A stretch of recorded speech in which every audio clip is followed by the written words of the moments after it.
এটা মদ দোকান না, এটা মা বোনদের ঘর বাড়ি।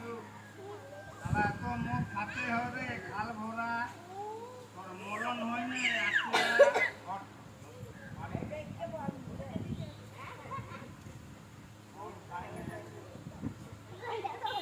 নিশা ভাঙ ঘর চল রে বাবু, ঘর চল।